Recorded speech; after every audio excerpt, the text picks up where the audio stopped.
روزانہ ایسے اسلامی واقعات سننے کے لیے ہمارے چینل کو سبسکرائب ضرور کریں۔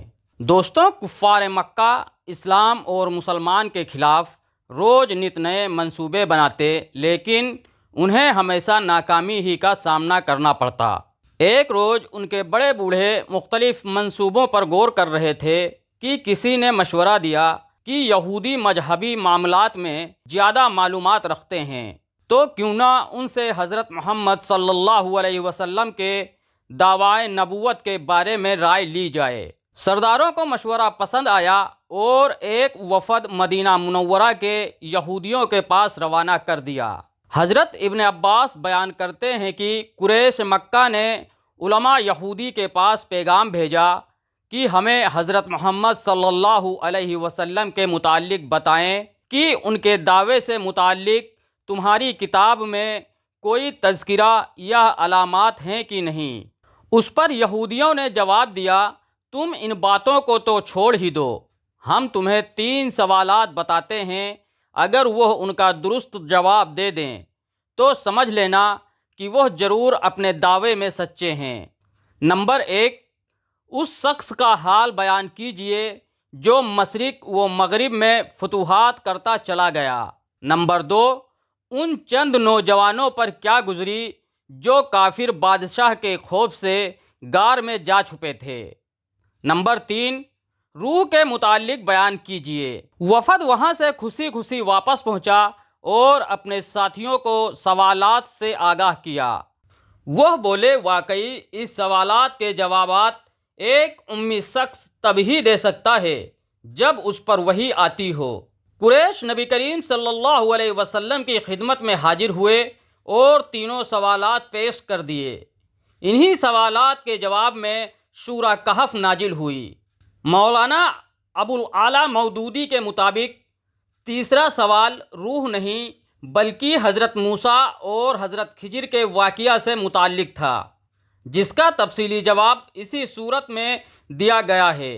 ارشاد باری تعالیٰ ہے، اور یہ لوگ تم سے ذوالقرنین کے بارے میں پوچھتے ہیں، کہہ دو میں ان کا کچھ حال تمہیں پڑھ کر سناتا ہوں۔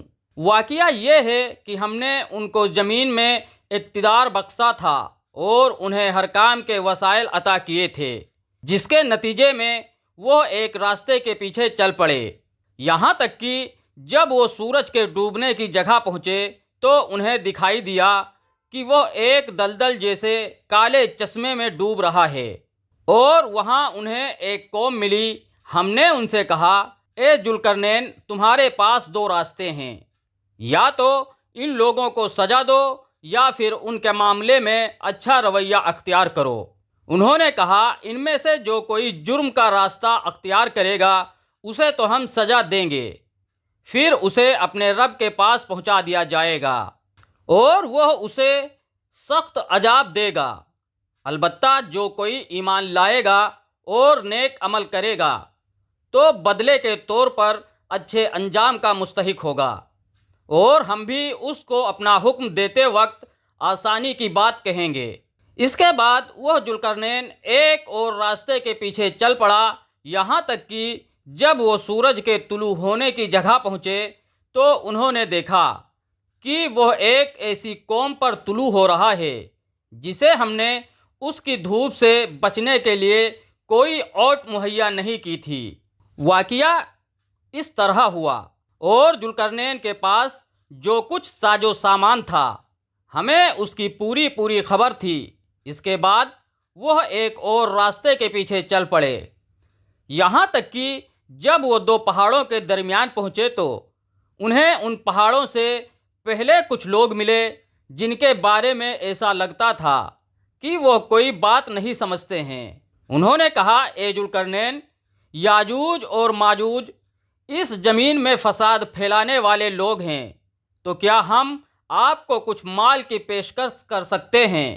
اس کے بدلے آپ ہمارے اور ان کے درمیان کوئی دیوار بنا دیں۔ ذوالقرنین نے کہا، اللہ نے مجھے جو اقتدار عطا فرمایا ہے وہی میرے لیے بہتر ہے، لہٰذا تم لوگ ہاتھ پاؤں کی طاقت سے میری مدد کرو تو میں تمہارے اور ان کے درمیان ایک مضبوط دیوار بنا دوں گا۔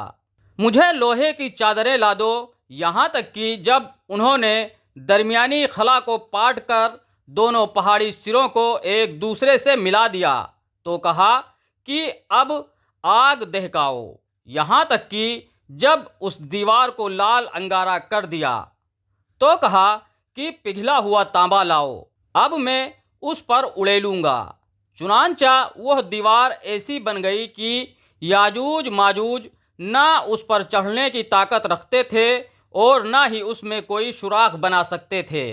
ذوالقرنین نے کہا، یہ میرے رب کی رحمت ہے کہ اس نے ایسی دیوار بنانے کی توفیق دی۔ پھر میرے رب نے جس وقت کا وعدہ کیا ہے، جب وہ وقت آئے گا تو وہ اس دیوار کو ڈھا کر زمین کے برابر کر دے گا، اور میرے رب کا وعدہ بالکل سچا ہے۔ جزاکم اللہ خیر۔